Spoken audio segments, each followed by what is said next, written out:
Well, just wanted to start by thanking you so much for coming in, and we Hmm. really appreciate your time and your willingness to share your story. Always.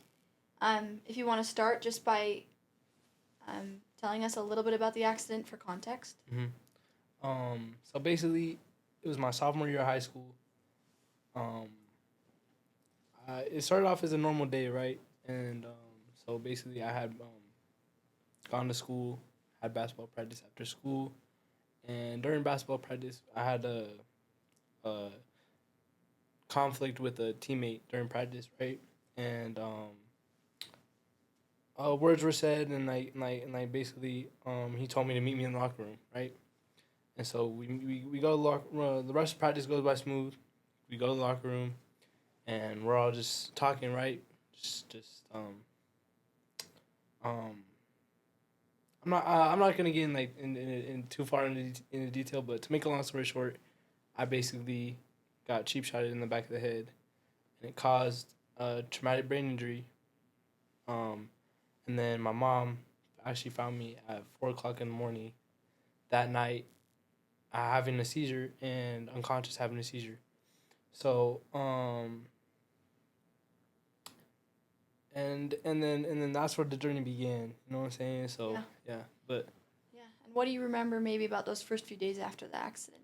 um, first couple of days, like I don't remember much because I was in a coma for 2 days. Mhm. So,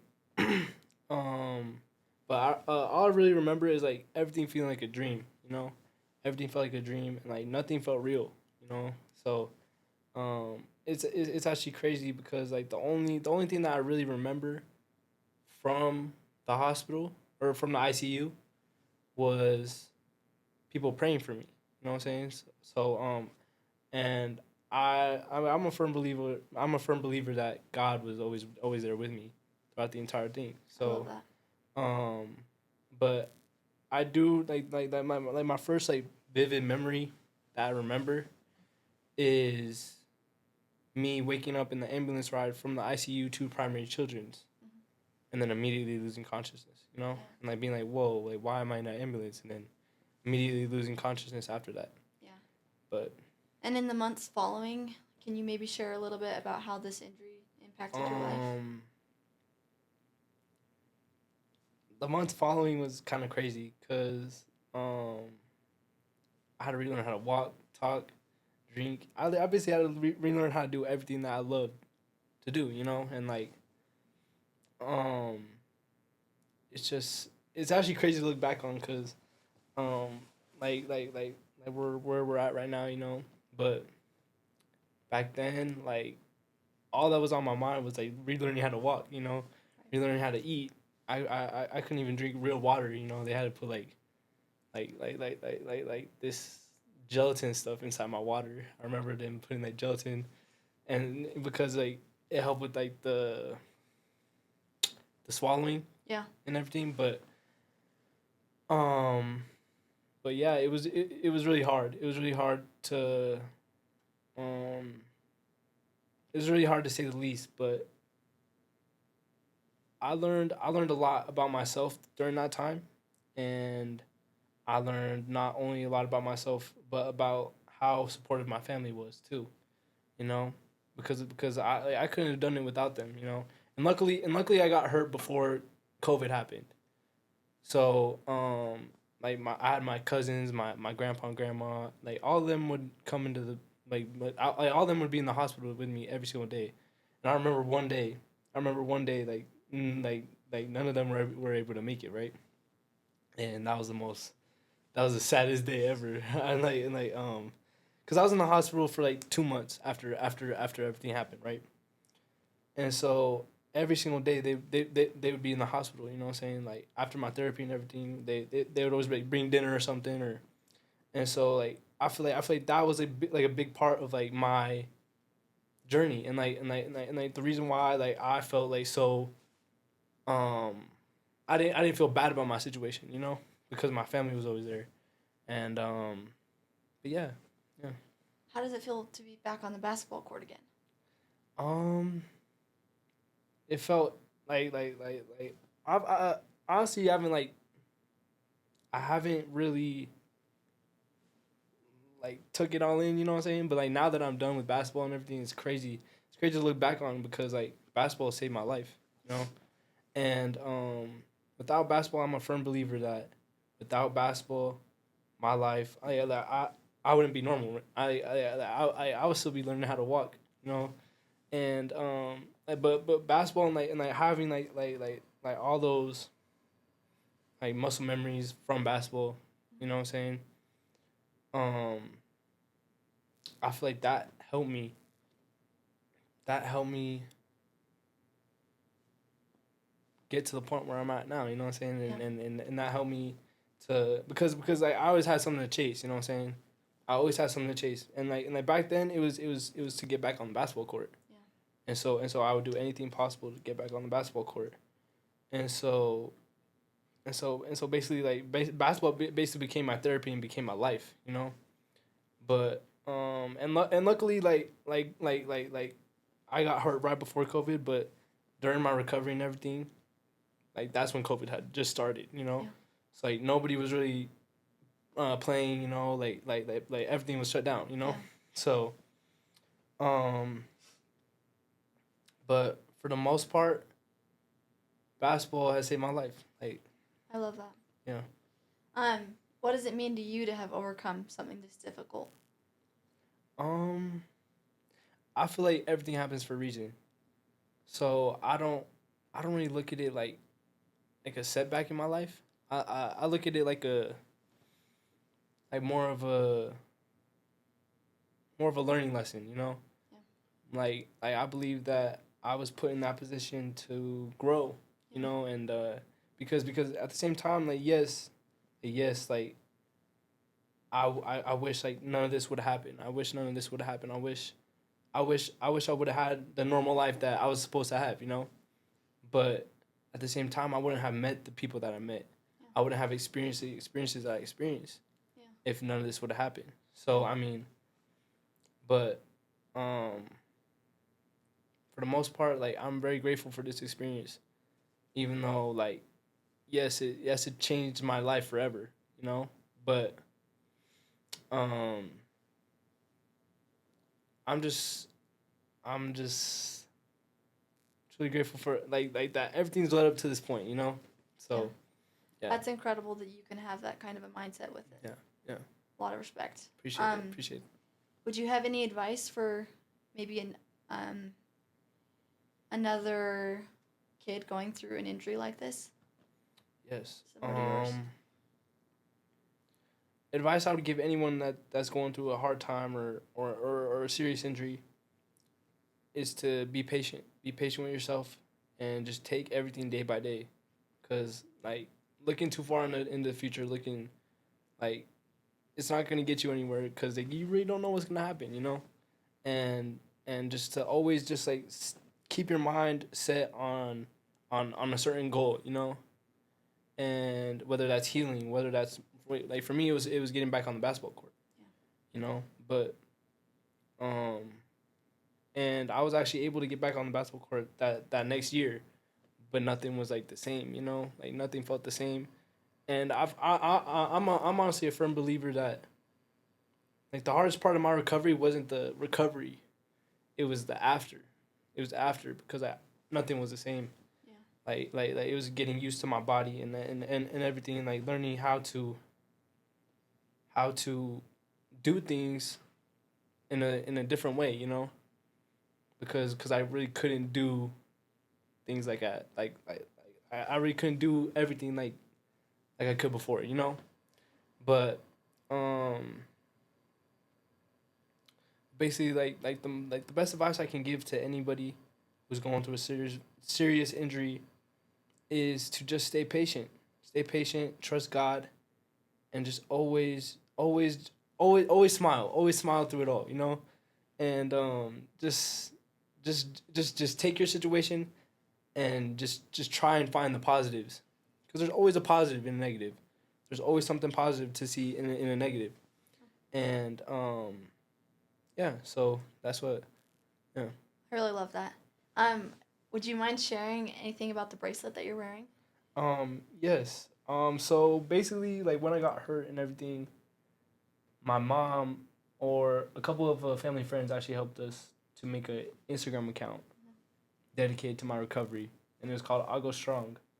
Like the account's dead now, but it meant a lot to me at the time because a lot of people were showing love, and a lot of people were like posting me on their Instagram, and a lot of people were like tuning into like how I was doing, you know, and so and seeing that and like seeing all that support made me realize like, oh, like maybe I am maybe people do really care about me, you know. But basically, I'll go strong means um I'll go strong means like it's just how is it, I would define it as like an era in my life, you know, as a as the healing era of my life, almost as like a time where yes I was hurting, you know what I'm saying, but I had the support, I had the love from everyone that showed that was showing me love, you know. But basically there's two Bible verses on here that my mom would read to me. Um, I actually have them on my phone. I can't really remember them right off the bat of right off the back of my mind, but um, it's First Peter 4:12 through 13, and then Job 10:12. Basically, like these verses were verses that my mom would read me in the hospital, and um, they're the verses that actually resonated with me at the time, you know, and so yeah, but I love that. I'll go Such a strong. great constant reminder. Thank Yeah, you for sharing. always, always, Thank you again for coming in and giving us your time and sharing your experience. It means a lot. always, always. So, yeah. Appreciate y'all.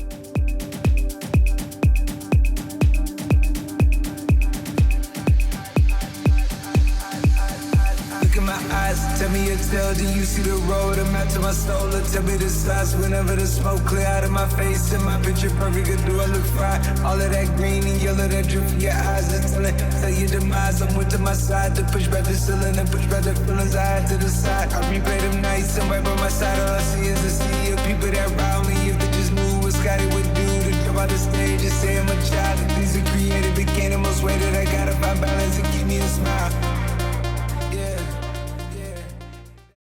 I'll start by asking you how Parker and McConkie supported you and your family through this process. Well, to be honest, they're the only ones who supported us. So they did great. They did great. You know, they helped us out when, after being told no by so many other law firms, they were willing to take a chance on our case. And they did it. They were willing to take the challenge. Of course, there were no guarantees, like in everything, there's really no guarantee, but they were awesome. Everyone was awesome. Is there anything that stood out to you in particular for how Parker and McConkie fought to protect your child? Yeah, it's the fact that they were willing to take a chance. They were willing to go, you know, a lot of people took a look at the case, took a look at all the details, and dozens of other law, you know, we went through law firms, lawyers, and everyone's no case, no case. It was really frustrating. And they basically turned something that seemed impossible into actually that they were able to help us out. Yeah. Of course, you know, they were great throughout the whole entire process. You know, of course, you're always going to get, you know, there's really no guarantees or anything, but they went above and beyond. So, Looking back, how do you feel about the outcome and the help that you received?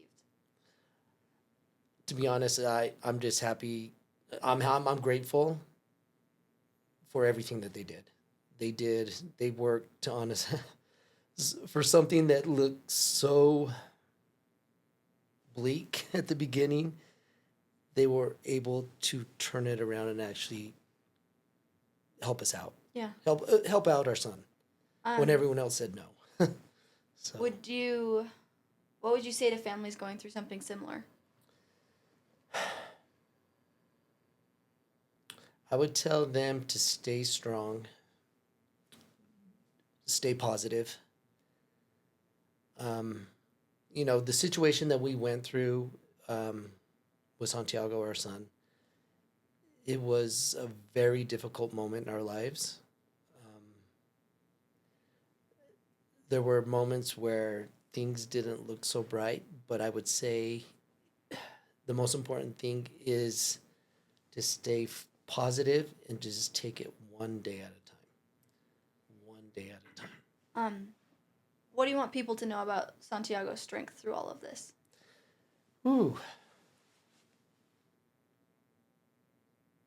Santiago, my son, is that he does not give up. And I'm proud of him. Very proud. He's just, he's a great kid. Great kid. His future's bright. But one door closes, he'll find an opening somehow. He just does not give up. When things look very grim, he'll find the light and he'll go there. So, very proud of him. Thanks for sharing that. Yeah. Appreciate it. As a mother, can you tell us what it was like to get that first call regarding Santiago's injury? Well, for me, I pick it up from school, and we found out everything, how it has happened and all that. But when I found him at 4 a.m. in his room where he was unconscious. And I was able to hold his hand and feel a little bit of strength. Because really the story is, it was 4 a.m. and the alarm, he used to have an alarm set for 4 a.m. That's a different story of why he had it set up earlier. So sometimes he practiced with his dad. There were different reasons why he liked to have 4 a.m. alarm on. And it was annoying before, right? For me, it was like, oh, it's a turn it off because we will hear it around the house. But that day I knew he was not doing well. So when the alarm starts sounding, I get into his room. And what I see, basically, he's in a seizure state. And I grab his hands, and he still had a little bit of strength because he was shaking, but really he was unconscious. And that's where we called 911, and the ambulance came, and we were told that, his brain has been affected. So that's really where the journey starts with surgery. And it really was kind of a scenario of a movie when we got there, right? Because you don't expect that, and you think, is this really happening to me or to us? My son, is this, it's just very impactful at that moment because you don't know, you're realizing that it's something so severe and serious. And, my first reaction was, just to start praying because I needed my son to be back. And I knew that everyone that went and that met us at that hospital door, they were intending to do the best for him. So it was just right now as I'm thinking of it, it was kind of an unreal moment, but we were living it. And I mean, at this point, of course, we're grateful on that moment that he was accepted right away, and I just cannot explain it, but that's where the whole journey of that you start thinking, yes, this is really happening. It starts, and all of a sudden, you're in the surgery room, you're just waiting for answers. You start meeting with doctors, and the scenario is not good in general, right? Because we don't know what is going to happen with the brain. And when you said it's a brain injury, he was affected in this area, and we don't know how he's going to react, then just start like waiting for the next day, after, you know, hoping that when he's going to wake up from coma, then as he's waking up from coma, little things like thumbs up, you know, like little things are just things that you wait for. And it's unreal because I saw my son being always so strong, healthy, athletic. And then I was seeing him in that fragile situation, right? I was very thankful that he was there, and that I know that there was life. But at the same time, it's just that we had no idea of the outcome. And I think that is one of the hardest things, right? And that's when you just need to be positive and visualize where you want to see him. Because the picture is not good. The picture does not gives you that much hope. But it's you. You need to believe that it's going to be different. What were those first few days and weeks like for your family? Well, they were really complex. We were blessed to have our family be able to join us in the hospital throughout, the entire day. This was before COVID-19, has been announced, and they were distancing everyone. The hospitals were still allowing visits, and we had a lot of support. We had an abundance of love. So many people praying for him, and really that was our main goal at that moment. We were not necessarily just thinking on how justice had been made or something. Where our focus was, we need more love to strengthen this healing, right? We are true believers on the power of prayers, and we had all friends of different religions and groups come and support us on that, and that is really what we felt is a pouring of love and support. And I know Santiago felt that as well somehow, and that was our main focus. We need this to help him recover. We need that positive mindset for him to heal. And I always ask everybody, visualize him again. Somehow, as a mother, I always knew that he wanted to be back in the basketball court because that was his love and his passion. So I always ask everyone, when everybody will come and say, can you tell us what happened? Or I will just say, just visualize him playing again in the basketball court. That's all I really will ask and pray for him. Can you share some of the challenges that Santiago faced emotionally, physically, financially? Well, there were so many challenges starting to first, finding movement. And it's kind of hard to say, but the first time that he was moved, it felt like,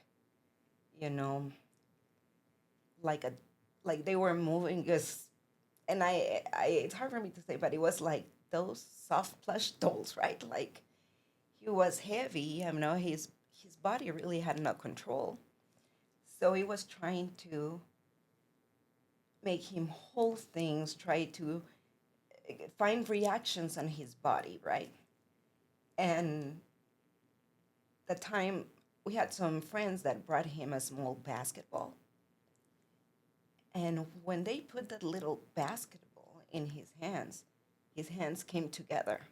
It's like all his body responded. It was so amazing. Like, it's like when you said there's, muscle memory.